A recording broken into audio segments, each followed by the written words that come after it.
Então aqui nós temos aqui 8 postos de trabalho, tempos diferentes. Como é que a gente faz o balanceamento? O primeiro passo, eu tenho que calcular a carga de mão de obra, quer dizer, a quantidade de pessoas, que a gente já aprendeu isso. Como é que faz isso? É o tempo padrão da peça vezes o programa de produção dia. Ou seja, 4 minutos o tempo padrão da peça, o programa de produção dia 500 peças. Divide o quê? Pelos 500 minutos disponíveis lá no dia. Portanto, eu cheguei à conclusão que 4 pessoas conseguem fazer isso. Agora eu tenho que fazer o quê? O tempo padrão por peça, 4 minutos. Pelas 4 pessoas que eu encontrei, aqui é a fórmula do tempo padrão balanceado. Eu chego a 1 minuto por pessoa. Ok? Cada posto tem que ter 1 minuto. Portanto, o que eu faço? O posto 1 já não tem 1 minuto? Então, ele já é um posto balanceado. Junta o posto 2 e 3, vai dar 1 minuto. Põe uma pessoa. Posto 4, 5, 6, 1 minuto uma pessoa. E posto 7 e 8, 1 minuto uma pessoa. A metodologia é essa. Você tem que, primeiro passo, calcular quantas pessoas tem que ter no departamento. Porque a ideia é você fazer com o mínimo de pessoas. Porque aqui eu tenho 8 postos, talvez aqui trabalha com 8 pessoas ou 6, não sei exatamente. Normalmente nas empresas eles colocam uma pessoa por posto. Então qual que é a ideia aqui? Primeiro eu tenho que somar todos os tempos para saber quantas pessoas precisam. Para não ter o gargalo, eles botam 2 pessoas no outro posto para fazer... Mas aqui você já otimizou. Quando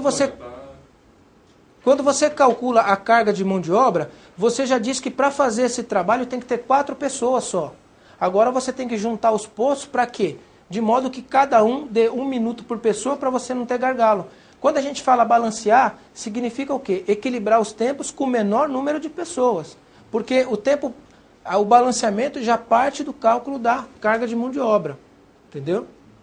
Tudo bem, você pode colocar mais uma pessoa aqui, diminui pela metade, mas e quantas pessoas vai ter aí? Vai ter mais ou menos que 4? Mas você vai produzir mais também. Não, mas como você vai produzir mais se o Vendas falou que vai vender isso? Entendeu? Dica que eu dou para vocês. Sigam o método. Esse método é um método comprovado para você ter resultado. Entendeu? Aqui já é uma forma, vamos dizer, bastante otimizada para você ter resultado. Legal. Como balancear?